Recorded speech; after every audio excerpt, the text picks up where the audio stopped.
Congressman Doug Collins suspects that a lot of that has to do with optimism. We're going to get a tax deal. We're going to get market-friendly developments. The Congress is with the House Republican Conference. He's the vice chair, so this guy's a very big cheese. So, Congressman, very good to have you.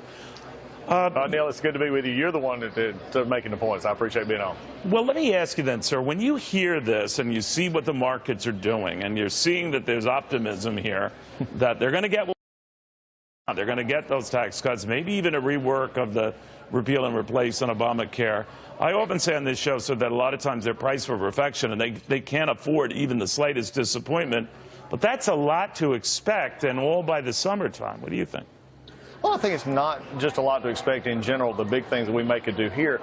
But I think we need to go back to the start of January. I was in my district recently talking with a business owner, and he said this. He said, Doug, I went out and bought 2 forklifts for $50,000. I've been holding off. He said, but my business is picking up. He said, I feel an economy trying to make a comeback, and he is in an industry that would be more disposable income, if you would. But it says that there's something coming back in these kind of industries. It says that through regulatory reform, through getting the government off our backs, once you get outside the beltway up here, or you get outside the bigger cities, you go to the middle America, you go to businesses and farms, they're desperately wanting to see a growth, and they're taking the words of this president, who's done exactly what he said he would do to relieve that regulatory burden and to get us back on track. I think they're taking him at his word, and I think we're seeing the markets are frustrated, as were you, with some conservative caucus, Freedom Caucus members. You had said at the time, I'm convinced that human life and dignity deserve fierce protection under the law. I'm unable to understand how many of my colleagues allowed political myopia to prevent them from supporting the opportunity to defend America's largest abortion peddler. Because of the decisions of a few members,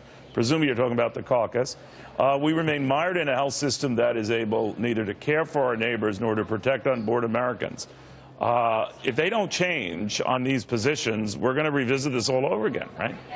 Well, I think we're going to revisit it anyway. There's a lot of discussion going on. The president has made it a priority. He is frustrated as well, but he's made it a priority to continue to reach out.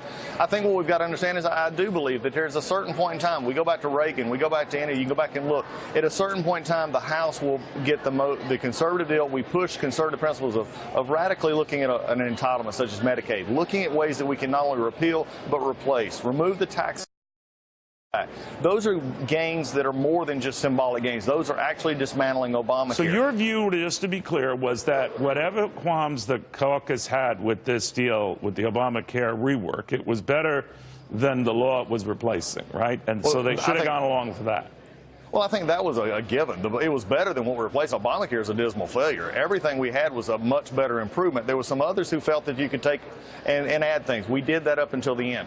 My situation at this point is that let's get to the point where we can get as much as we can under the constraints of reconciliation that we're dealing with, under constraints that we're dealing to get this back to the Senate. And I want to see the Senate go to work, and if they can do more, then let them. They've been very vocal on saying what we can do. Well, let's see what they can do when they get to the Senate and move this forward, because people want to see progress. They want to see good conservative action in place, and that's what we're seeing here. Is it perfect? No. I've said this many times. I'll go in there in just a minute and vote. I have yes, no, and present. I don't have perfect. If I had perfect, I'd vote perfect every time. We've got to make sure that we're fulfilling our promises and doing so in the best way possible. Congressman, thank you. Good seeing you again. Neil, it's always good.